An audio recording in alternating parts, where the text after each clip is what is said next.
ஜக்கி வாசுதேவை பொறுத்தளவுக்கு ஒரு நாடோடி நல்லா தெரிஞ்சுங்க. ஜக்கி வாசுதேவை பொறுத்தளவுக்கு என்ன அப்படின்னா, இந்த ஹியூமன் கேட்டல்ஸுக்கு பெருசாக தெரியாது.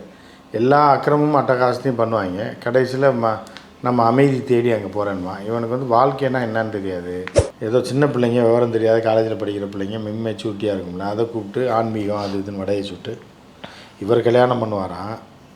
இவருக்கு பிள்ளை பிறக்குமா, அதை அமெரிக்காவில் வளர்ப்பாராம், அதுக்கு கல்யாணம் பண்ணி வைப்பாராம், அதுக்கு பல கோடி ரூபா சொத்து எழுதி வைப்பாராம். ஆனால் இவங்க ஆசிரமத்துக்கு வர பிள்ளைங்களை மொட்டையடித்து சன்னியாசி ஆக்கி விட்டு பருப்பு சாம்பார் டெய்லி உப்பு இல்லாது சாப்பிட சொல்லி அதிமுக ரெண்டாக உடச்சி அதில் ஏற்கனவே வேலுமணி வந்து டெல்லியில் தான் பேசிகிட்டு இருக்காப்புல. எடப்பாடியை கூப்பிட்டு பாருங்கள், இல்லைன்னா கட்சியை உடச்சிருவோம், ரெட்டலையை பிடிங்க என்கிட்ட கொடுத்துருங்க, நான் தான் அதிமுகன்னு சொல்லுங்கள், நான் பொதுச் செயலாளர் ஆகிடுறேன், ஜெயிச்சா நான் தான் முதலமைச்சர் அப்படின்னோடனே டெல்லி ஓகே ஆச்சு. அது பார்த்துக்கலாம் பிரதர், நீங்கள் வாங்க, நீங்களும் கவுண்டர் அவரும் கவுண்டர் வாங்க, ஏதாவது ஒரு கவுண்டர் இருந்தால் எனக்கு போதும். அவங்கெல்லாம் யாருன்னா பீக்கில் இருந்தவங்க, ராஜஸ்தான்லேயும் சரி இதே மாதிரி ஜக்கி மாதிரி தான். இந்த மாதிரி ஊரை ஏற்றி பிழைக்கிற பொய் சொல்லி ஆன்மீக ரீதியாக ஏமாத்துறவனுக்கு பூரா நிலைமை இந்தியாவில் என்ன ஆயிருக்குன்னா, கடைசியில் செத்து போயிருக்கான் பாதி வயசில், இல்லைன்னா ஜென்மத்துக்கு ஜெயிலில் இருக்காங்க. இந்த வடநாட்டில் மட்டும் ஃபேமஸான சமையர் 5 பேர் ஜெயிலில் இருக்காங்க. ஒரு 10 நாள் மெடிடேஷன் கோர்ஸ் முடிச்சு தான் அந்த ப்ரெஸ் மீட்டு ஒரு 25 பேர் தான் இருப்பாங்க. அதில் ஒருத்தி சாமியாடுறான். சாமியார் ஜகி என்னை எடுத்துக்கொள் அப்படின்னா என்ன அர்த்தம்? கல்யாணம் ஆனவ பணக்காரி வந்து மெடிடேஷன் கதை ஜகி என்னை எடுத்துக்கொள்னு ஆடுறான். என்னடா எடுத்துக்கொள்னா என்ன அர்த்தம்? இப்போ நான் சொல்கிறது 93 எப்படி இருக்குன்னா, இப்போ என்னாச்சு 30 வருஷம் கழிச்சு எவ்வளோ டெவலப்மெண்ட் ஆகிருக்காது. நீ ஹீரோயினாக இருந்தீங்கன்னா உங்களுக்கு கொடை பிடிக்கிறதுக்கு ஒருத்தர் இருப்பான், தொடச்சி விடுறதுக்கு ஒருத்தர் இருப்பான், விசிறி விடுறதுக்கு ஒருத்தர் இருப்பான், ஒரு லேடி டச்சப் லேடி இருப்பாங்க, கேரவன் இருக்கும், அது இருக்கும் இது இருக்கும், மேடம் டிஸ்டர்ப் பண்ணாதீங்கன்னுவாங்க, சும்மா உட்காந்து ஃபோனில் பேசிகிட்டு இருப்பாங்க, உள்ள டிஸ்டர்ப் பண்ணாங்க அவங்க பிஸியாக இருக்காங்கன்னுவாங்க. இப்படிலாம் இருந்துட்டு திடீர்னு கூப்பிடியா இல்லை ஃபோனை வச்சுட்டு வர சொல்லிட்டு இல்லை அவளை தூக்கிட்டு வேற ஆளை போடவா அப்படின்றாங்க. பதறி அடித்து ஓடணும். ஸோ இந்த நிலைமை இருக்கும்போது தான் உலகம்னா என்னான்னு தெரியும் போது மன அமைதி போயிடும். மன நிம்மதி போனோடனே அப்போ தான் ஜகியை நோக்கி போகும்போது, ஓ இப்படி ஒரு விஷயம் இருக்கா, பால் வெள்ளையாக இருக்குமா அப்படின்னு அப்போ தான் எனக்கே தெரியும். பெட்ரோலுக்ஸ் நெஞ்சங்களுக்கு வணக்கம். நான் உங்கள் கார்த்திக். இன்றைய சிறப்பு நேர்காணலில் நம்முடைய இணைந்திருப்பவர் மூத்த பத்திரிகையாளர் திரு உமாபதி அவர்கள். வணக்கம் சார். வணக்கம். வணக்கம். உண்மையாகவே சிறப்பு செய்தி தான் நினைக்கிறேன்.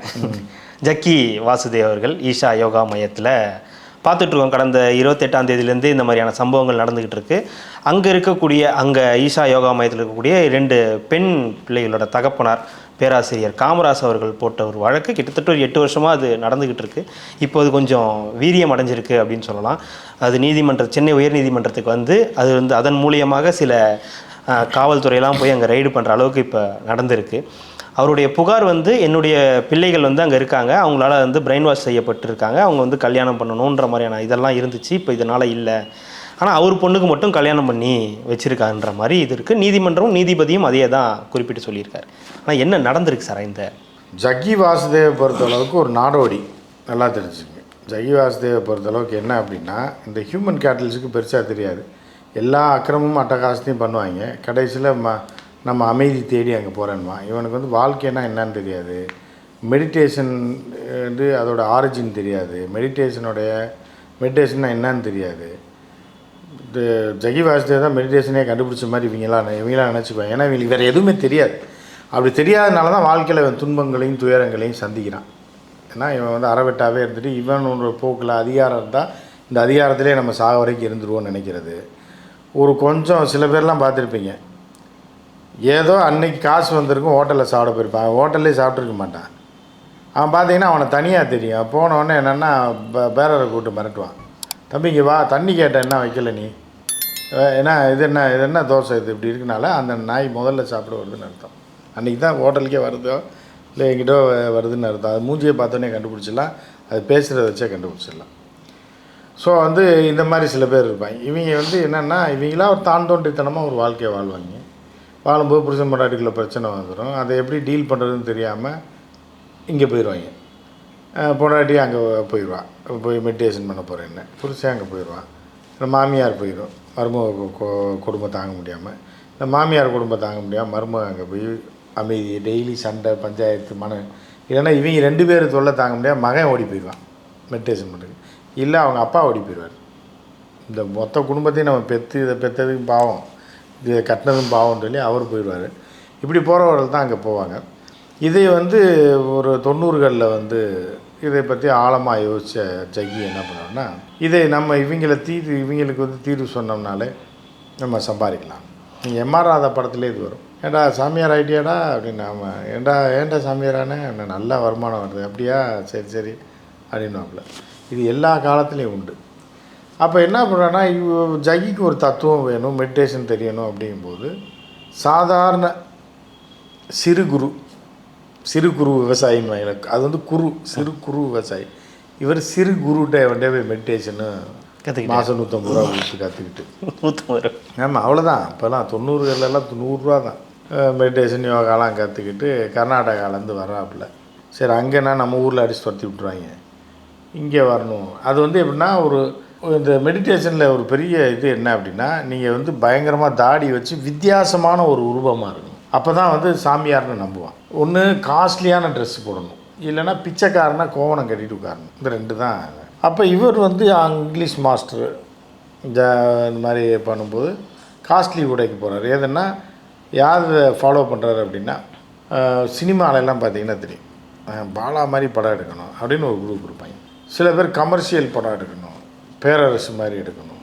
சில பேர் மணிரத்னம் மாதிரி, இந்த இன்னொரு டைரக்டர் ஒருத்தர் இங்கிலீஷில் அறகுறையாக பேசிகிட்டே இருப்பாங்க. பாதி இங்கிலீஷ் பாதி தமிழில் தான் அந்த படம் வரும். பூரா பிள்ளைங்க, காலேஜ் பிள்ளைங்களாம் அந்த டைரக்டர் படம் தான் பார்ப்பாங்க. சிம்பு வச்சு ஒரு படம் எடுத்தாப்புல கேரளாவில் போய். கேரளா பையா? ஆமாம், அவர் மலையாள டைரக்டர். ஓகே. அவரை மாதிரி அவர் வந்து மணிரத்ன ஸ்டைலில் போய் அவர் கொஞ்சம் மாற்றுவார். மேனன். அப்போ இப்படிலாம் இருப்பாங்க. ஒவ்வொரு டைரக்டர் ஒவ்வொரு மாதிரி படம் எடுப்பாங்க. அந்த மாதிரி அந்த இதை பாரதி ராஜா மாதிரி வரணும்னு நினச்ச ஒரு குரூப். அது 80s 90. ஆனால் ஜக்கியோட இது என்னென்னா, எதாவது ஒன்று பண்ணணும்னு பகவான் ரஜினிஸ் எடுக்கிறாப்புல. பகவான் ரஜினிஸை பொறுத்தளவுக்கு அவர் வந்து செக்ஸாமியார்னு சொல்லி இந்த கும்முட்டையெல்லாம் கெடுத்து விட்டாங்க. அவரோட தத்துவ ஞானி. அவர் பயங்கர பற்றாடோபமான ஆள்.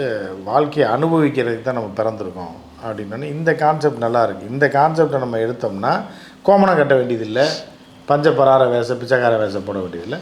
இதில் எந்த ட்ரெஸ் வேணாலும் போட்டுக்கலாம். அவர் வந்து வைரத்தை இதில் வச்சுருப்பார், தொப்பியில் வச்சுருப்பார். இதே தாடி, இதே மாதிரி ஹேரு. பகவான் ரஜினிஸை அப்படியே ரிப்ளிக்கா தான் ஜக்கி. சரி, நம்ம ஹைட் அண்ட் வெயிட்டாக இருக்கோம், நமக்கு அதே மாதிரி முடியல. நம்ம என்ன பண்ணுவோம், அதே மாதிரி தாடியை வச்சு அதே மாதிரி ஒரு தலைப்பாயை, டிசைனர் தலைப்பாயை போட்டு அங்கேயே போட்டு டிஃப்ரெண்ட்டாக டிசைனர் ட்ரெஸ்ஸு. அந்த ட்ரெஸ் நீங்கள் கடையில் கிடைக்காது. நீங்கள் வந்து ஜக்கி மாதிரி ஆகணும்னு நினச்சிங்கன்னா கூட ஒரு டெய்லரை பிடிச்சி நீங்களாக தான் துணி தைக்கணும். நீங்கள் போய் ட்ரெண்ட்ஸில் தேடுறேன், இல்லை இதில் தேடுறேன், மேக்ஸில் போய் தேடுறேன்னா கிடைக்காது. அந்த ட்ரெஸ்ஸு கிடைக்காது. அது வந்து பாதி கூட வராது உங்களுக்கு. நீங்களாக ஒரு டெய்லர்கிட்ட ஒரு இப்போ 20 மீட்டர் துணி எடுத்து கொடுத்து பெட்ஷீட் மாதிரி எடுத்து கொடுத்தீங்கன்னா அவன் ஓட்டி ஃபுல் அங்கி, அதுலேயே உள்ள பேண்ட்டு, இவ்வளோ தூரத்து கையெல்லாம் வச்சு அவனாக தைப்பான். அளவு எடுத்து தான் தைக்க முடியும், தனியாக கிடைக்காது. ஸோ அந்த மாதிரி ட்ரெஸ்ஸு இதெல்லாம் எடுத்து தாடியை மானாங்கண்ணியாக வளர்க்கணும். எவ்வளோ வளருதோ வளர்த்துட்டு, ஏன்னா அதுக்கு முதலீடு அதுதான், தாடி தான் முதலீடு. அதை போய் தூங்கும்போது எவனா சேவிங் பண்ணி விட்டான்னு வைங்க, தொழில் முடிஞ்சு போச்சு, அவ்வளோதான். முதலீடு பூராமே போய் நாசகமாக திருப்பி 3 வருஷம் வெயிட் பண்ணணும், அட்லீஸ்ட் 2 வருஷம் நாள் வெயிட் பண்ணணும். ஸோ அப்படி இருக்கும்போது என்ன பண்ணுறேன்னா, அந்த தாடியை பாதுகாக்கிறதே பெருசு. நீங்கள் அசால்ட்டாக சொல்கிறீங்க ஜக்கின்ட்டு, அந்த தாடியை பாதுகாத்து அந்த ட்ரெஸ்ஸு துணியை தைச்சு அப்படி இருக்கும்போது என்ன ஆகுதுன்னா, துணியை தைச்சிட்டு சென்னை பக்கம் வராரு, வேர்த்து ஊற்றுது. இந்த இது இங்கே செட் ஆக, இங்கே கடையை போடலான்னு வர அப்படின்னு பிளான் பண்ணுறாரு. அந்த மாதிரி ஒரு அங்கேயை போட்டு சுற்றி ஒவ்வொரு ஊராக சுற்றி பார்க்கும்போது சென்னையில் வேர்த்து ஊற்றுது. இந்த ஏரியா பக்கமே இருக்க முடியல, கடற்கரை ஓரத்தில் இந்த ட்ரெஸ்ஸை போட்டு நம்ம சுற்ற முடியாது. இங்கே வந்து கோமனா இல்லை ஷார்ட்ஸ் இந்த மாதிரி அப்போ போட்டு நம்ம இமேஜ் போயிடணுன்னு அப்போ வந்து அப்படியே போகிறாரு. கோயம்புத்தூர் ஜில்லுன்னு இருக்குது எப்போவுமே, அங்கே ஊரில் ஏசியே போட மாட்டேன். அப்போ இந்த ட்ரெஸ்ஸு குளிருக்கும் நல்லாயிருக்கு, கோயம்புத்தூரில் வாழ்ந்தால் தான் நம்ம வர முடியும்னா அங்கே போய் இடம் பார்த்தா எல்லாமே ரேட்டு ஜாஸ்தி சொல்கிறாங்க. இங்கே போட்டால் ஏக்கர் 50 லட்சம் 1 கோடின்னு அந்த காலத்தில் சொன்ன உடனே வெள்ளையங்கிரி மலை பக்கம் எவனோ விற்கிறான்னொன்னே, சரி இது பக்கத்தில் யானை குதிரையெல்லாம் போகுதுன்னொன்னே சேர்த்து ஆட்டையை போட்டுடலாம் அப்படின்ட்டு அங்கே போய் பிடிக்கிறாரு. பிடிச்சி பகவான் ரஜினிஸ் என்ன தத்துவத்தில் இயங்குறாரோ அதே தத்துவத்தில் இயங்குறாரு. அப்போ இவருக்கு தமிழ்லாம் தெரியாது. நான் அங்கே இருந்த காலத்தில் ஜக்கி வாசுதேவோட முதல் ப்ரெஸ் மீட் பத்திரிகையாளர் சந்திப்பை அட்டன் பண்ணவேன். நான் 4 பேர் தான் அட்டன் பண்ணோம். மலையாள மனோரமா பத்திரிகையை சேர்ந்த பாலச்சந்திரன் ஒருத்தர், தினமணி பத்திரிகையை சேர்ந்த சோமுன்னு ஒருத்தர், தினமணி பத்திரிகையை சேர்ந்த இந்த உமாபதி, அதுக்கப்புறம் வந்து அஸ்ரஃப்னு ஒருத்தர், அவர் மலையாள பத்திரிகையை சேர்ந்தவர், அப்புறம் இந்துவில் வந்து ஒருத்தர், இப்போ இந்துவில் முக்கியமான இதில் இருக்காப்புல பழனியப்பன்னு சொல்லி இப்போ சீஃப் ரிப்போர்ட்டராக இருக்கு. அவர் என்னுடைய தம்பி மாதிரி அவர். எல்லாம் போய் இந்த 5 பேர் தான் போகிறோம். அதனால் அவரை பற்றி எனக்கு தெரியும். அதுக்கப்புறம் அவர் அங்கங்கே நகர்கூட்டங்கள்லாம் போட்டு எல்லாம் பண்ணி 50-100 வசூல் பண்ணுவார். அந்த காலத்துன்னு தெரியும். ஸோ இப்படி இருந்து வளர்ச்சி அடைய என்ன பண்ணுறாங்கன்னா, அப்படியே ஆட்டு மந்தைகள் மாதிரி மக்கள் வந்து இவர் தான் பகவான்ட்டாங்க. இவரே வந்து 150 ரூபா கொடுத்து மெடிடேஷன் யோகாவும் ஒரே மாஸ்டர்கிட்ட கற்றுட்டு வந்திருக்காரு. வந்து அவர் மாதிரி ட்ரெஸ்ஸை டிசைன் பண்ணி முதல்ல 3 துணி தான் எடுத்துருக்காரு. ஏன்னா அப்போ காசு கிடையாது. ஏன்னா நீங்கள் ஒரு சட்டை தைக்கிறதுக்கு எவ்வளோ 2 மீட்ரு ஃபுல்லானா 2.5 மீட்டர் எடுப்பீங்க. அவருக்கு வந்து 14 மீட்ரு வேணும் சட்டைக்கு மட்டும். ஆமாம். அதுக்கப்புறம் அந்த வேஷ்டி மாதிரி இருக்க ஒரு 20 மீட்ரு வேணும். எத்தனை ட்ரெஸ் இதில் 20 ட்ரெஸ்ஸு தைச்சிடலாம் நம்ம. அப்போ என்னென்னா கொஞ்சம் வசூல் வரட்டும்னு சொல்லி அதுக்கப்புறம் எங்கேயோ போயிட்டாருன்னு வச்சுக்கலாம். டிசைனரே அங்கேயே கூடயே வச்சிட்டாரு. டெய்லரும் கூடயே இருப்பான். அவன் பாட்டு தச்சிக்கிட்டே இருப்பான். கலர் கலராக போட்டுக்கிட்டே இருப்பாங்க. அதுவும் வந்து அந்த டான்ஸ் ஆடுற இது ஒரு சிவராத்திரி வந்துருச்சு அப்படின்னா அவன் பாட்டுக்கு 1 மாதம் ட்ரெஸ்ஸு தைக்கிறது தான் அவனுக்கு வேலை. தச்சிக்கிட்டே இருப்பான், போட்டுக்கிட்டே இருப்பான், துணியை கொடுத்துக்கிட்டே இருப்பான். பேரலாக இறங்கும். நீட்டை வாக்கில் ஒரே அளவு எடுக்க வேண்டியது. தலையில் தூக்கி போட்டால் கிச்சின்னு நிற்கிற மாதிரி சைடில் ஒரு அடி, கைக்கு மட்டும் 2 ஓட்டை, தலைக்கு ஒரு ஓட்டை, அவ்வளோதான் இருக்கும். இந்த மாதிரி தச்சு கொடுத்துருவாங்க. அதை போட்டுட்டு டான்ஸ் அதை பார்த்துருப்பீங்க. இப்படி போனால் குவியுது கூட்டம். நடிகர்கள் எல்லாம் வரான். வந்துச்சு வசூல் பின்னி எடுக்குது. இப்படி இருக்கும்போது தான் அரசியல் புரோக்கராக மாறும்போது என்ன ஆகுது அப்படின்னா, இதற்கு முன்னாடி வந்து ஒருத்தர் இருந்தார், கொலைகேஸில் உள்ள பொண்ணு ஒருத்தர், பாரம்பரிய ஒருத்தர், அது எல்லாருக்குமே உங்களுக்கு தெரியும். கொலைகேஸில் உள்ள போய் வெளியில் வந்து செத்துட்டார். இப்போ அவர் தான் அரசியல் புரோக்கராக இருந்தார். அவர் ஜெயிலுக்கு போயிட்டார். அவர் பிரச்சனை அப்படி இப்படின்னு போகும்போது அரசியல் புரோக்கராக இவர் மாறுறாரு. மாறின உடனே இந்த கூட்டு பேச்சுவார்த்தை நடத்துறது, அவர் சொன்னால் இவரும் கேட்பார் அவரும் கேட்பாரும்போது 2 பேரும் போய் உட்காந்து பேசுவாங்க கூட்டணியில். ஸோ அப்படியே இருக்கும்போது என்ன ஆகுதுன்னா, திடீர்னு சமீபத்தில் அவருடைய வரலாறு அது பெருசு. அது பேசினோம்னா நீங்கள் வந்து பேசிகிட்டே இருக்கலாம். ஒரு 4 நாள் லைவ் பண்ணலாம். அப்படியே பேசிட்டு ஆன் பண்ணிங்கன்னா அது கின்னஸ் ரெக்கார்ட் ஆகிடும். அப்படியே இருக்கும்போது என்ன ஆகுதுன்னா, இப்படியே இருக்கிற ஜக்கி அவருக்கு ஒரு மக பிறக்குது. மனைவி அவர் தான் கொன்னுட்டாருன்னு ஒரு குற்றச்சாட்டு இருக்குது. அது நமக்கு தெரியாது, ஏன்னா சொல்லுவாங்க அப்படின்ட்டு இருந்துச்சு. அப்புறம் அந்த வழக்கு இருந்துச்சு, எரிச்சு விட்டாருன்னு. அப்புறம் அந்த வழக்கு அந்த நீதிமன்றம் இருந்துச்சு. அப்புறம் ஸ்டேஷனை கரெக்ட் பண்ணார், எல்லாம் இது பண்ணார். அப்படி போயிட்டு இருக்கும்போது ஒரு பச்சை குழந்தை ஒன்று பிறகுது, பொம்பளை பிள்ளை. பிறந்தோடனே அது பாலும் தேனும் ஊற்றி தனியாக வளர்க்குறாரு. ஏன்னா அவங்க சாப்பாட்டில் உப்பு இருக்காது. மெடிடேஷனுக்கெலாம் போனீங்கன்னா உப்பு இருக்காது, புளிப்பு இருக்காது, சர்க்கரை இருக்காது மாதிரி இருக்கும். ஆனால் அந்த குழந்தை வந்து ஒரு தெய்வ குழந்தை இல்லது. ஆமாம். அவன் நல்லா வளர்க்குறாங்க. வளர்த்து என்ன பண்ணுறாருன்னா, சின்ன வயசில் அமெரிக்காவில் கொண்டு போயிட்டு அங்கே ஒரு பையனை கல்யாணம் பண்ணி அதை செட்டில் பண்ணிடுறாரு. பல கோடி ரூபா அது பேரில் தான் இருக்குது. அமெரிக்காவில் போய் அந்த பாப்பா அங்கே இருக்குது. அப்போ என்ன பண்ணுது, அந்த பாப்பா அங்கே வளர்க்குறாரு. அந்த வயசு பாப்பாக்கள் நிறையா இப்போ கல்லூரியிலலாம் படிச்சுருந்தேன். இங்கே பிரெயின் வாஷ் பண்ணி அதுக்கப்புறம் மொட்டை அடிச்சு விட்டுறாங்க. இங்கே வர பாப்பாக்களுக்கு மொட்டை அடித்து வெள்ளை அங்கேயே போட்டு விட்டு, ஏதோ சின்ன பிள்ளைங்க விவரம் தெரியாத காலேஜில் படிக்கிற பிள்ளைங்க மெச்சூரிட்டியாக இருக்கும்ல, அதை கூப்பிட்டு ஆன்மீகம் அது இதுன்னு வடையை சுட்டு இவர் கல்யாணம் பண்ணுவாராம். இவருக்கு பிள்ளை பிறக்குமா, அதை அமெரிக்காவில் வளர்ப்பாராம். அதுக்கு கல்யாணம் பண்ணி வைப்பாராம். அதுக்கு பல கோடி ரூபா சொத்து எழுதி வைப்பாராம். ஆனால் இவங்க ஆசிரமத்துக்கு வர பிள்ளைங்களை மொட்டையடித்து சன்னியாசி ஆக்கி விட்டு பருப்பு சாம்பார் டெய்லி உப்பு இல்லாத சாப்பிட சொல்லுவாங்க. அவங்களையே வந்து வச்சு பிளாக்மெயில் பண்ண வைக்கிறது, வச்சு அவங்க குடும்பத்தை பிளாக்மெயில் பண்ணுறது, பலரை பிளாக்மெயில் பண்ணுறது அப்படின்ற மாதிரி வச்சுட்டு ஒரு 2 பிள்ளைங்க, ஒரே குடும்பத்தை சேர்ந்த 2 பிள்ளைங்களும் தூக்கிட்டார். அதுகளும் கோர்ட்டில் வந்து இல்லை நான் எங்கள் அப்பாவோட போகல அப்படின்ட்டு. ஏன்னா அதுகள் ஏதோ காணாத கண்ட மாதிரி அங்கே போயிடுச்சு. அதுக்கப்புறம் அந்த பிள்ளைங்களுக்குலாம் இப்போ 30 வயசு இருக்கும், தாண்டிடுச்சு. அது 30-35 அது 18 வயசுலேயே பிடிச்சி போட்டாங்க. அதை பிரெயின் வாஷ் பண்ணி அங்கேயே வச்சுட்டாங்க. அதுகளை கொலை மிரட்டல் விட்டு இது பண்ணி அது வழக்கு நடந்துக்கிட்டு இருக்குது. அந்த வழக்கின் அடிப்படையில் இப்போ என்ன ஆச்சுன்னா, திடீர்னு ஒரு 2 மாதத்துக்கு முன்னாடி டெல்லி போன ஜக்கிக்கு வந்து மூளை இருக்குதுன்னு கண்டுபிடிச்சிட்டாங்க. தலைவலின்னு நம்ம பேசணும், அதை பேசியிருக்கோம். தலைவலின்னு ஆஸ்பத்திரிக்கு கொண்டு போனோன்னே ஸ்கேன் பண்ணி பார்த்தா மூளை தெரிஞ்சிருக்கு. அதில் ஏதோ பிரச்சனை ஆகுது. ஆனால் பண்ணுறதெல்லாம் சித்து வேலை இல்லை, சித்தர்கள் வேலை. ஆமாம். ஆனால் இதுக்கு மட்டும் டெல்லி ஹாஸ்பிட்டலு. நீ சித்தனுக்கு எதுக்கா சித்தம்போக்கு சிவம்போக்குன்னு வாங்க. அந்த காலத்து சித்தர்கள் என்ன அப்போலோ ஆஸ்பத்திரியில் அட்மிட் ஆனாங்க 2000 வருஷத்துக்கு முன்னாடி. அவர்களே மருந்து கண்டுபிடிச்சி. சித்தர்கள்னால் மருத்துவமும் தெரிஞ்சிருக்கணும், ஆன்மீகமும் தெரிஞ்சிருக்கணும், ஞானமும் தெரிஞ்சிருக்கணும். அவர்கள் தான் சித்தர்கள். ஸோ இவர் வந்து பித்தர்கள். இவர்கள்லாம் கொண்டு போய் அங்கே அட்மிட் பண்ணி மண்டையை பிளந்து பார்த்தாங்களா, எதை பிளந்து பார்த்தாங்கன்னு தெரியல, ஏதோ ஒட்டிகிட்டு இருந்திருக்கு. அதை எடுத்து வெளில போட்டு அனுப்பி விட்டேன். இப்போ மூளை இருக்குன்ற கன்ஃபார்ம் ஆனவுடனே கொஞ்ச நாள் ரெஸ்ட் எடுங்கன்ட்டாங்க. அந்த ஒரு வீடியோ போட்டாப்புல அதுக்கூட ஆளை காணோம். அவர் கடத்தப்பட்டார், அவர் கொலை செய்யப்பட்டார் அப்படின்லாம் பேசினாங்க. ஆனால் அதுக்கப்புறம் ரொம்ப நாள் ஆளை காணோம். ஆமாம். இப்போ சமீபத்தில் 2-3 நாளைக்கு முன்னாடி அரசியல் புரோக்கர் வேலை பார்த்ததா ஒரு தகவல் வருது.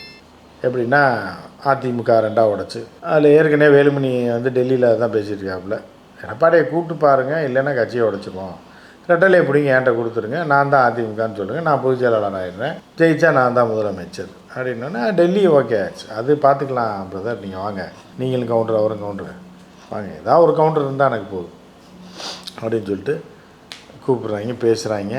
எடப்பாடிகிட்ட கேளுங்க அப்படின்னாங்க. அப்புறம் என்னென்னா அவர் வந்து கூட்டணிக்கு வரமாட்டார் போல தான் தோணுது, கூப்பிட்டு பாருங்கள், என்ன டைம் இருக்குல்ல, அடுத்த வருஷம் வரைக்கும் பார்ப்போம், அதுக்கு தான் அண்ணாமலையை அனுப்பி விட்டுருக்கோம், கொஞ்ச நாள் நீங்கள் வராதப்பா அப்படின்னு. ஸோ அனுப்பி விட்டோடனே இந்த மாதிரி ஆயிடுச்சு அப்படின்னு.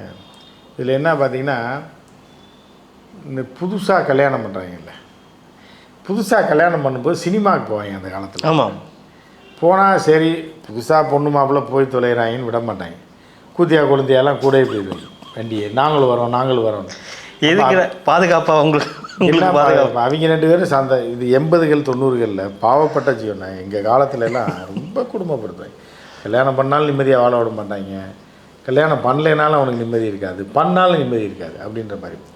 அந்த மாதிரி நடுவில் வந்து இது பண்ணுவாங்க இல்லை, இடையில புகுந்து. ஸோ அப்படி பண்ணும்போது சில நேரத்தில் இந்த பொண்ணு மாப்பிள்ளை என்ன பண்ணுவாங்கன்னா அவாய்ட் பண்ணுவாங்க.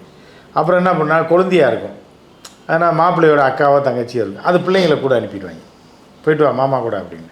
அவனே இப்போ தான் காஞ்சி போய் கல்யாணம் பண்ணி பொண்டாட்டியோட சினிமாவுக்கு போகிறான்னா அவன் கூட அந்த பிள்ளைகளை, அப்புறம் அந்த பிள்ளைகளை வரவிடாமல் பண்ணுறதுக்கு இவங்க 2 பேரும் பல திட்டங்களை போட்டு அதை கொஞ்சம் தவிர்க்கிற மாதிரி வச்சு இது பண்ணிவிட்டு அதை பண்ணிட்டு அவர் சொல்லுவாங்க, இல்லை இந்த படம் வந்து சின்ன பிள்ளைங்கள்லாம் கூட்டு போகக்கூடாது, அந்த பிள்ளைங்களுக்கு இது லவ் படம், சின்ன பிள்ளைய பார்த்துச்சுன்னா கெட்டு போயிடும் அப்படி இன்னும் பேசி பவுடர் அடித்து அந்த பிள்ளையை தள்ளி விடுறதுக்குள்ளே அவங்க அக்காக்காரி என்ன சொல்ல, அப்போ என் பிள்ளையை விட்டு போயிடுவா நீ, அப்போ அதுக்கு தகுந்த மாதிரி படத்துக்கு போடுவாங்க. இப்படி தொல்லையெல்லாம் இருக்கும். அப்புறம் கடைசியில் அந்த பிள்ளையை விட்டு போயிடுவாங்க.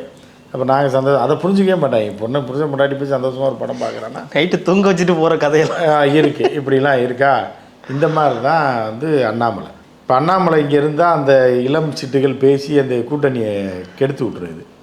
ஸோ இந்த குழந்தைய ஸ்கூலில் கொண்டு விட்டுருக்கேன்னு சொல்லி லண்டனில் விட்டாங்க, கொண்டு விட்டு ஒரு 2 மாதம் அதை தள்ளி வச்சுட்டு நீங்கள் படம் பார்த்தாலும் சரி என்ன பண்ணாலும் சரி கூட்டணியை உறுதி பண்ணுங்கள். எச் ராஜான்னு ஒருத்தர் இருக்கார், அவர் நல்ல மனுஷன், அவர் வயசானவர், ரொம்ப நீண்ட நாளாக கட்சியில் இருக்கார், அவர் ஒன்றும் சொல்ல மாட்டார், நீங்கள் வந்து அவர் பேசுவார், நீங்கள் பாட்டுக்கு சேர்ந்துருங்க, சேர்ந்துட்டு நீங்கள் அவரோட பேசிங்க, இதனால் நீங்கள் போய் அவர்கிட்ட சொல்லுங்கள், நாங்கள் டெல்லியில் பேசிக்குவோம், உங்களுக்கு யார் பிடிச்சிருக்கோ 8 பேர் கொண்ட குழு அமைச்சிருக்கோம், எச் ராஜா பிடிக்கலையா எஸ்ஆர் சேகர்னு ஒருத்தர் இருக்கார், அவர்கிட்ட பேசுங்க, இல்லைன்னா ஆளே தெரியாத ஒரு 3 பேரை போட்டு வச்சுருக்கோம், அவங்க யாருன்னு அவங்க வீட்டில் இருக்கவனுக்கே தெரியாது, அவர்கிட்ட நீங்கள் பேசுங்க, உங்களுக்கு எந்த வெளியவே தெரியாது, வர சொல்கிறோம் அப்படின்ற மாதிரி. இந்த இதிலெல்லாம் வருவாங்கல்ல, இந்த இதில் புக் பண்ணிங்கன்னா வந்து வீடெல்லாம் க்ளீன் பண்ணுறதுக்கெல்லாம் அர்பன் கம்பெனியில் வர மாதிரி சத்தம் இல்லாமல் உங்கள் ஆஃபீஸுக்கு வர சொல்கிறோம், வெளியே யாருக்குமே தெரியாது, அவங்க பிஜேபிக்காரங்கன்னே தெரியாது, எவனும் பார்த்ததும் கிடையாது, பேண்ட் சட்டை போட்டு வர சொல்ல நீங்கள் கூட்டணி பேசிட்டு கேட்டால் யாராவது கேட்டால் அர்பன் கம்பெனிலேருந்து வந்தாங்க லைட்டு மாட்டுறதுக்குன்னு சொல்லிடுங்க, பேசிக்கலான்னு சொல்லி அதில் ஒரு 4 பேரை போட்டு விட்டாங்க. வெளியில் தெரிஞ்ச ஒரு 4 பேர், யாருக்குமே தெரியாத மாதிரி 4 பேர். ஏன்னா நாளைக்கு பேச்சுவார்த்தை தான் திமுககாரன் கண்டுபிடிச்சிடுவான்ல, பிஜேபி போய் எஸ்ஆர் சேகர் பேச்சுவார்த்தை நடத்தியிருக்காரு, கூட்டணி அமைய போகுது அப்படின்னு. இந்த மீதி 4 பேர் எவனுமா டம்மி பீஸு, யாருக்குமே அவங்க வீட்டிலே தெரியாதுன்னா அர்பன் கம்பெனி சொல்ல யாரா சொன்னால் ப்ரெஸ்ஸில் மைக்க போட்டாங்கன்னு, அது அவங்க டியூப்லைட் சரி பண்ண வந்தவங்க, ஏசி மாட்ட வந்தவங்கள போய் சொல்கிறேன், அவங்களாம் பேச்சுவார்த்தை எவனை பார்த்தாலும் பேச்சுவார்த்தையான்னு சொல்லி தப்பிச்சிக்கலாம். அதனால தான் 8 பேர் கொண்ட குழுவை டெல்லி அமைக்குது. 4 பேர் எவனுக்குமே தெரியாதவன், 4 பேர் கொஞ்சம் விவரம் ஆள் தெரிஞ்ச எச் ராஜா ஒரு இதெல்லாம் பண்ணி அனுப்பி இதெல்லாம் இப்போ பேச்சுவார்த்தை அனுப்பி, அப்போ வெளியே சென்னையிலன்னா மைக்கை போட்டுருவாங்க, ஜக்கி வாசுதேவ் ஆசிரமம்னா, ஏன்னா பல டிவியில் வந்து பெட்ரோல் காசு தர மாட்டாங்க, புரியுதா அவங்களுக்கு, நம்ம தலைமை பதவியில் இருந்தவன் தானே அங்கே போகிறதுக்கு. ஏரியா ரிப்போர்ட்டர் பாவம், அவங்க வந்து பண்ணுற சில ரிப்போர்ட்டர் பயங்கரமாக இருப்பாங்க, சில ரிப்போர்ட்டர் பயங்கர செல்வாக்கம் பண ரீதியாக இருப்பாங்க, சில பேர் பாவம் அதை வாங்கி தான் சாப்பிடணுன்றவன் தகிவாச ஆசிரமம் வரைக்கும் போகணுமானா இவங்களா ஒரு லைவ் எங்கேயாருந்து கொடுத்து விட்ருவாங்க. ஏன்னா அவ்வளோ தூரம் பெட்ரோல் போட்டு 100-100 செலவு பண்ணால் கம்பெனிக்கு காசு தராது, சரியா, அதனால் அப்படி அங்கே எவனும் போக மாட்டான்ல, செலவு பண்ணி 100-200 பெட்ரோலை போட்டு போக மாட்டான். ஸோ அதனால் அங்கே பேச்சுவார்த்தை நடத்தியிருக்காங்க 2 நாளைக்கு முன்னாடி. யார் இவர் ஜக்கி மற்றும் மாயாண்டி குடும்பத்தாரில் ஒரு 3 பேர் போய் பேசியிருக்காங்க. கட்சியை அவர்கிட்ட வந்து பிடுங்குங்க, இல்லை நான் என்னைய பொதுச்செயலாளர் போட்டு ரெட்டலை எனக்கு கொடுத்துருங்க, நம்ம வந்து கூட்டணி போட்டு நின்று ஜெயிக்கலாம் அப்படின்னு சொல்லி பேசினா இருக்குது. இப்போ இந்த நிலையில் கோர்ட்டு திடீர்னு என்ன பண்ணிச்சுன்னா பழைய வழக்குகள்லாம் தோண்டுன்னொடனே நீ வந்து புரோக்கர் வேலையாக பார்க்குற நீ அப்படின்னு அங்கே போயிருக்க தகவல் தூக்குன்ட்டாங்க. இப்போ பழைய கோர்ட்லாம் விசாரிச்சாங்கன்னா இப்போ ஜக்கியோட வாழ்க்கை என்னைக்கு மூளையில் கை வச்சாங்களோ இதெல்லாம் வந்து ஒரு மனிதனுடைய வளர்ச்சின்னு இருக்கும். பீக்கில் இருப்பாங்க. இப்போ மத்திய பிரதேசில் ஒரு ஜாமியார் ஜெயிலுக்கு போனவன் தான், ஜென்மத்துக்கு வெளியே வர முடியாது. ராம் ரஹீம் சிங்னு ஒருத்தன் பயம், அவனை மாதிரிலாம் பீக்கில் இருந்திருக்க முடியாது. ஹரியானாவில் இருந்தான், பஞ்சாபில் ஹரியானா பயங்கர ஃபேமஸ். அவன் மோடிஜிக்கு ரொம்ப க்ளோஸ். முதல் கூட்டத்து 2011 பிரச்சாரமே பண்ணான் மோடிஜிக்காக. ஆனால் ஜெயிச்சோடனே மோடிஜி பிடிச்சி உள்ள போடலையா. அதுக்கப்புறம் மத்திய பிரதேசில் ஒரு சாமியாரை பிடிச்சி விட முடியாது. ராஜஸ்தானில் ஒரு சாமியார் துப்பாக்கியெல்லாம் வச்சு சுட்டாங்க போலீஸை. அவனை அடித்து தூக்கி போட்டதில் அவன் இன்றைக்கி ஜென்மத்துக்கு வரமாட்டான். அவன் வந்து 20 வருஷமாக தண்டனை கொடுத்துருக்காங்க. அவன் இப்போ தான் 4 வருஷம் ஆகுது. இந்த ஜென்மத்தில் வரமாட்டான். அப்போ உள்ளே போய் 65 வயசு. இன்னொரு சாமியாருக்கு 74 வயசு. உள்ளே போய் இப்போ 4-5 வருஷம் ஆச்சு. அவன் அதை உள்ளே போச்சிருவாங்க. அவங்கெல்லாம் யாருன்னா பீக்கில் இருந்தவங்க. ராஜஸ்தான்லேயும் சரி இதே மாதிரி ஜக்கி மாதிரி தான். இந்த மாதிரி ஊரை ஏற்றி புடைக்கிற பொய் சொல்லி ஆன்மீக ரீதியாக ஏமாத்துறவனுக்கு பூரா நிலைமை இந்தியாவில் என்ன ஆயிருக்குன்னா கடைசியில் செத்து போயிருக்கான் பாதி வயசில், இல்லைன்னா ஜென்மத்துக்கு ஜெயிலில் இருக்காங்க. இந்த வடநாட்டில் மட்டும் ஃபேமஸான சாமியார் 5 பேர் ஜெயிலில் இருக்காங்க. இப்போ உத்தரப்பிரதேசில் ஒருத்தன் போட்டு போலீஸாக இருந்து ரிட்டையர் ஆனவன் போனான் பாருங்கள், அவனை போலீஸ் தேடி இப்போ பிடிச்சி உள்ளே போட்டுருக்காங்க. ஸோ இவர்கள் பூரா வந்து மலையாளத்தில் ஒரு படம் வந்துச்சு, அது சகிலா நடித்த படம் தான். அது பேர் வந்து தொழில் அல்லங்கில் ஜெயில் அப்படின்னு ஒரு படம். 88, 89 அந்த மாதிரி தான். இப்போ இவ்வளோ நாள் தொழில் செய்து கொண்டிருந்த சகி வந்து அடுத்து ஜெயில் அப்படின்ற நிலைமைக்கு தான் வர்றதுக்கான வாய்ப்பு இருக்குது. ஏன்னா வழக்கு சீரியஸாக போயிட்டுருக்கு, நெருக்கிட்டாங்க. இப்போ அதுக்கு அது ஒட்டியது தான் இந்த இதெல்லாம் இப்போ இன்றைக்கி வந்து எஸ்பி தலைமையில், ரூரல் எஸ்பி தலைமையில் 150 போலீஸ் போயிருக்காங்க. சுற்றி வளர்ச்சி எல்லா இடத்துலையும் சர்ச்சு என்னென்ன வளர்ச்சி. ஆமாம் போயிருக்காங்க. இது துவக்கமாக பார்க்கலாம் நீங்கள். இது முடிவல்ல ஆரம்பம் அப்படின்ற மாதிரி இது ஆரம்பம். இது முடிவு வந்து போக போக சுபமாக முடியும். இல்லை நிறைய அங்கே இருக்கிற ஒரு மருத்துவர் கூட வந்து பாலியல் புகாரில் இது பண்ணியிருக்காங்க, போக்சோவில் இது பண்ணியிருக்காங்கன்ற மாதிரியான வழக்குகளும் இதில் வந்து சேர்ந்துருக்கு. அது மாதிரியும் அங்கே நடக்குதுங்களா? ஆமாம், அது எங்க மெயினே அதுதானுங்க. இப்போ நீங்கள் என்ன அப்புறம் வேறு என்ன நடக்கும் அங்கே? ஸோ அந்த மாதிரியான குற்றச்சாட்டுகள் புகார்கள்லாம் இருக்குது. ஸோ அந்த மாதிரி பல புகார்கள் இருக்குது. இப்போ நாங்கள் முதல் ப்ரெஸ் மீட்டில் போகிறோம். அந்த காலத்தில் நான் சொல்கிறது 93 முதல் ப்ரெஸ் மீட்டு. ஒரு 10 நாள் மெடிடேஷன் கோர்ஸ் முடிச்சு தான் அந்த ப்ரெஸ் மீட்டு. ஒரு 25 பேர் தான் இருப்பாங்க. அதில் ஒருத்தி சாமியார் ஜகி என்னை எடுத்துக்கொள் அப்படின்னா என்ன அர்த்தம்? கல்யாணம் ஆனவ பணக்காரி வந்து மெடிடேஷன் கதை ஜகி என்னை எடுத்துக்கொள்னு ஆடுறான். என்னடா எடுத்துக்கொள்னா என்ன அர்த்தம்? எப்போ நான் சொல்கிறது 93 எப்படி இருக்குன்னா, இப்போ என்னாச்சு 30 வருஷம் கழிச்சு எவ்வளோ டெவலப்மெண்ட் ஆகிருக்காது. அப்போ 25 பேர் 30 பேர், இப்போ 2.5 லட்சம் பேர். கணக்கே இல்லை. போகுது 2 லட்சம்ன்றாங்க, 5 லட்சம்ன்றாங்க. அதில் எத்தனை பேர் வந்து நீங்கள் ரஜினிகாந்தை இப்போ நோக்கியோ இல்லை கமலஹாசனை நோக்கி இருக்கிற கிரேஸை விட ஜக்கி மேலே இருக்கிற கிரேஸ் வந்து ஜாஸ்தியாக இருக்குது. புரியுதா உங்களுக்கு? அந்த மாதிரி போயிட்டுருக்கு. இப்போ அவங்க சொல்கிறாங்க ஒரு 2 பொண்ணுங்க வந்து அங்கே இருக்காங்க. ஒரு அளவுக்கு 2 பொண்ணுங்களா? இல்லை, அவருடைய பொண்ணு 2 பேர் அங்கே வந்து இருக்காங்க. அவங்கள வந்து நீங்கள் சொன்னீங்க ஆரம்பத்துலேயே அவங்கள வந்து சின்ன வயசுலேயே போயிருப்பாங்க. ஆனால் பெரிய பெரிய நடிகைகள் அப்படின்னு நிறைய பேர் நம்ம பார்க்குறோம்ல. நடிகைகளுக்கெல்லாம் உலகமே தெரியாதுங்க. அரசியல் தெரியாது, வெளி உலகம் தெரியாது. அவங்க வந்து திரையில் நடிக்கணும், அதற்கு என்ன முயற்சி பண்ணணும் அப்படின்னு அடித்து பிடிச்சி வந்துடுவாங்க. வந்தவுடனே பிஸியாகிடுவாங்க, தூங்குறதுக்கு கூட நேரம் இருக்காது, நடிச்சுக்கிட்டே இருப்பாங்க, புகழ் உச்சியில் இருப்பாங்க. இப்படின்னா மேடம் தான், இப்படின்னா ஒருத்தன் மேடம் தான், டக்குன்னு தண்ணி உணர்ந்து கொடுப்பாங்க. எப்படி மேடம் திரும்பிட்டாங்கனால மேக்கப், ஐயோ மேடம் லைட்டாக ஒரு சொட்டு வேர்த்துருக்கு அப்படின்னா ஒருத்தன் நிற்பான், தண்ணி கொடுக்குறதுக்கு ஒருத்தன் நிற்பான் ப்ரொடக்ஷனில். இப்படிலாம் இருக்கும். அது போக பல பேர் அந்த நடிகை வந்து நோக்கி பல்வேறு சம்பவங்கள்லாம் இது இருக்கும். அப்படியெல்லாம் இருக்கும். அப்படிலாம் இருக்கும்போது திடீர்னு ஒரு நாள் மார்க்கெட் போச்சுன்னா அனாமத்தான் வீட்டில் உட்காந்துருக்கோம். மரியாதை வேலை எதுவுமே இருக்காது. புரியுதா அவங்களுக்கு? இப்போ நீங்கள் வந்து ஏன் வந்து வில்லனா பல நடிகர்கள் நடிக்க மாட்டாங்க?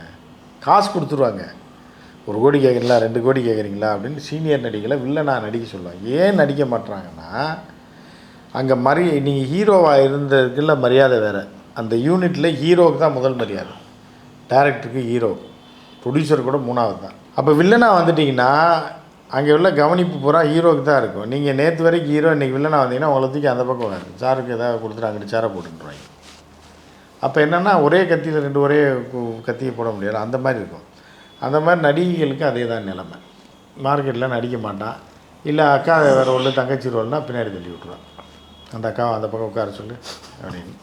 நீ ஹீரோயினாக இருந்தீங்கன்னா உங்களுக்கு கொடை பிடிக்கிறதுக்கு ஒருத்தர் இருப்பான், தொடச்சி விட்றதுக்கு ஒருத்தர் இருப்பான், விசிறி விடுறதுக்கு ஒருத்தர் இருப்பான், ஒரு லேடி டச்சப் லேடி இருப்பாங்க, கேரவன் இருக்கும், அது இருக்கும், இது இருக்கும், மேடம் டிஸ்டர்ப் பண்ணாதீங்கன்னுவாங்க, சும்மா உட்காந்து ஃபோனில் பேசிகிட்டு இருப்பாங்க, உள்ள டிஸ்டர்ப் பண்ணாங்க அவங்க பிஸியாக இருக்காங்கன்னுவாங்க.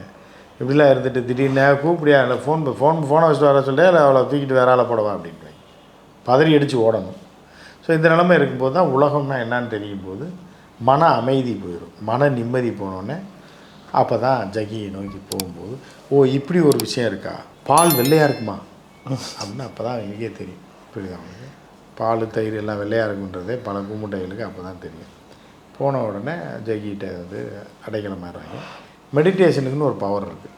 நீங்கள் மெடிடேஷனே பண்ண வேணாம், நீங்கள் வாயை பொத்திக்கிட்டு அமைதியாக ஒரு சந்தில் போய் நீங்களாக உட்காந்துட்டீங்கன்னு வைங்க. நைட்டில் தனியாக போய் உட்காந்தா போலீஸ் பிடிச்சிட்டு போயிடும் சந்தேக கேஸில்.